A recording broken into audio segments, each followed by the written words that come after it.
Long story short, I did watch this video, but I watched this video before I started the 9 to 5. I think I started my 9 to 5 job in October. And I remember I was just watching so many 9 to 5 jobs that I was like worried because this is my first job getting into the real world. And yeah, I did watch this, but now since October, oh, I just got a text message that my friend is coming over. Alright, let's watch this video quickly.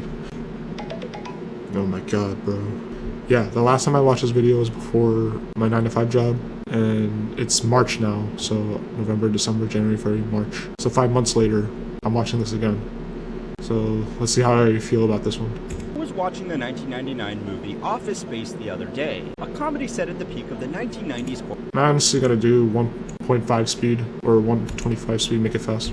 corporate culture. It is one of my all-time favorite movies, but the more I watch it, the more I notice something. Because it's a comedy, the writers took a lot of creative liberties to make Peter's working environment especially terrible. But even still, 20 years later, it doesn't look that bad. His office cubicle would be a luxury to most workers today in an open-plan office with no walls in sight. He is allowed to go on extended lunches with his colleagues, and even his over-dramatized shitty boss knows that working on a weekend is a big ask rather than an In my place, there's no shitty boss. Everyone is cool. Everyone is cool. Just like, it's just the work. The work is easy. The thing is, the work is easy. That's also a problem because it could get boring and mind-numbing. You do the same thing every day. And if it's boring, obviously it's not going to be purposeful. And like, then you just want to come home and do something fun. But it's hard to have the energy for that. The lunch break is awesome though. It's like one of the best things I always look forward to. I always get Chipotle with a coworker, and it's like the best thing ever. This made me think of the classic anecdote. Find a job you love, and you will never work a day in your life. Most of us go to work because we have to, not because we want to. And that means a lot of us are stuck spending a good portion of our waking hours doing things that aren't very enjoyable. A cunning strategy that school career planners and LinkedIn gurus will promote to get around this unfortunate predicament is to find a job that you love doing so that you are excited to go to work every day and you don't feel like you are working at all. This sounds sensible. Now more than ever, with new technologies, there are millions of different job titles out there with new professions and career paths being made every single day. My job as a now full-time YouTuber didn't exist 15 years ago. Damn, this guy actually worked at an office and now he's a YouTuber. But now it's the career that children want most, beating out traditionally popular options like astronaut. Yeah, I remember I was that kid. I picked astronaut because everyone else picked astronaut in elementary school. I don't know what's up with people with astronauts. Going up to space, all that hassle, all the preparation, kind of risking your life. But I want to do what I do best, which is to rein in on this parade of finding fulfillment through your work. Instead, I want to try and convince you that what you want instead is a really boring job. A job that doesn't make you or anybody else excited, a job that nobody. So it's time to learn how money works, which was made possible today by Morning Brew. If you tell someone that you are a C-suite executive at a Fortune 500 company, you are instantly going to get more respect than if you told them that you worked in retail. Is this how it should be? And people are willing to sacrifice a lot for that respect. These roles come with the expectation of very long and irregular hours, to say nothing of the years of grueling study or corporate butt-kissing needed to get the jobs in the first place. Now, there's actually nothing wrong with these jobs. Most people know what they are getting themselves in for when they pursue these kinds of careers. Now, I'm kind of a butt kisser. Like, if I see someone I respect, I'll do what they want me to do. And I always wait for their happiness. So yeah, I'm kind of an ass kisser. The person who is like my supervisor tells me if I'm doing something wrong. She's a girl though, and honestly she's like a mother to me. When I went in this meeting call, you realize that yeah, there's higher ups. It's more deeper than that. Fake being professionalism, may I be professional. Sometimes I think it's better to just be real, but professional behavior is also important. Sometimes I find it cringy too. If I be professional with a friend, my best friend, I just cannot ever see that. I think I'll even be a worse employee for sure. And the trade-offs are clear. Most people do these jobs because of prestige, not because they love them. So what about jobs that people are more passionate about? The jobs that people would supposedly love to do? I am talking about jobs in the fields that people get excited about. Gaming, fashion, travel. Imagine getting paid to make video games or attend fashion events around the world. Sounds like a dream. Big name companies, aspirational industries are more often than not terrible places to work. The reason for this is simple. They know that people want to work for them, so if you as a worker aren't willing to put in unpaid overtime, deal with abusive management, and accept comparatively low pay, then there are dozens or sometimes even hundreds of equally qualified candidates who are willing to put up with these issues. Okay, but he's more targeted. I remember this part. This guy was like targeting more video game companies. And I could see it with like, if like you got signed a contract with like a business or in that industry. Get to work what they thought would be their dream job. Turnover in these companies is extremely high, especially when it is considered that these businesses are attracting skilled career-driven workers, the type of worker that you might normally expect to stick around for longer than a regular employee. Now, of course, changing jobs regularly is actually a good idea. Employees that change companies on average every 2 years are paid significantly better than their peers who attempt to work for internal promotions. But you need to be quitting for the right reason. Quitting your current job to start a new, more senior role at a company offering double your current salary is a great career move. Even the most exciting jobs you can imagine have a lot of boring work that comes with them.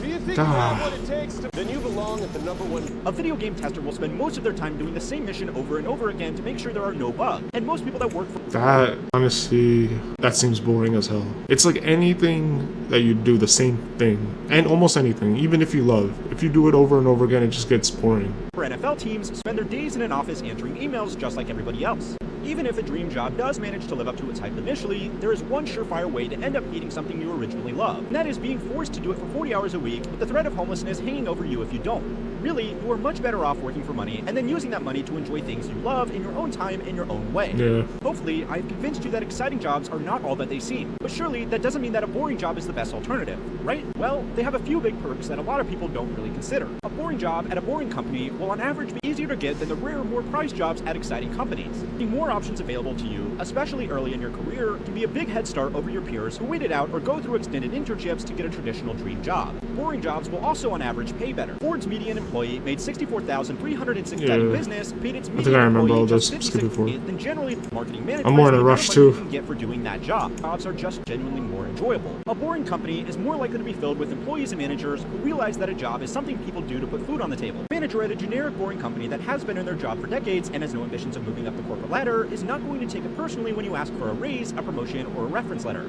Contrast that with a company where the management has drunk the "we are changing the world" Kool-Aid, and you are much more likely to face opposition when doing these things that all employees should. Time and time again, we hear stories about... Whatever, at my job right now, I do feel like since 5 months in, I learned a lot. Just the feeling of, I just have the feeling of, yeah, I'm gonna have more responsibilities coming up. The thought of that is, I kind of hate that, because I don't want more responsibilities than I do now. But at the same time, maybe my skills that I have now, I think I could do it. I know the higher ups. Basically, now they talk with other companies, they talk with other people, and they deal with that. Right now, I'm not talking to people right now. We're customers, I should say. Customers. Higher ups, they deal with potential customers, just make business with each other. Having the responsibility of other people, that's a pain in the ass. That is a pain in the ass. High staff turnover and toxic workplace culture in companies that sound exciting from the outside. This is because when managers believe what they are doing is more important than just working a job to make a living, they naturally expect their colleagues to work harder than should reasonably be expected. Like, this is a job. I am working for a living. Or, this is just pocket money. I just want to... Honestly, I think 40 hours is too much. I think a part-time would have been perfect for me, but once you go higher up, 40 hours turns to 50 hours, 60 hours, working on weekends. Toxic workplace cultures are almost inevitable in environments where managers will think to themselves that straight-up verbal abuse is really just a heated disagreement amongst peers who are too... Staff turnover is not a big deal when there is an endless line of new candidates. Before anybody says it in the comments, yes, you're absolutely right. There are great managers and there are terrible managers in every kind of company. That boring company manager from earlier that has been at their job for a decade will have one big advantage over the manager from an exciting company with high staff turnover. A more experienced manager also has less to prove. If they feel secure in their own position, then they won't feel the need to work their employees to the bone to avoid becoming one of those turnover statistics themselves. Last month, I made a video about why management is always terrible. What's up, Michael? The reason that video was so important What's up, Toby? is because people don't quit jobs. They quit manager. The most exciting job in the world would quickly become unbearable with a useless manager that takes their shortcomings out on their workers. I have a theory about why we all love movies like Office Space or TV shows like Parks and Rec and The Office so much. Around, and even the bad guy bosses are not abusive towards their employees. Maybe this is an indictment on how low the bar is for what we consider comfortable. Just imagine working on your hobbies and now you're getting paid for it, and then getting as much as you... It's sure that's the dream a lot. Working research why company management But is yeah, terrible. this is... Okay, my stomach's hurting. I gotta pick up. Okay, this is a shitty video. Thank you.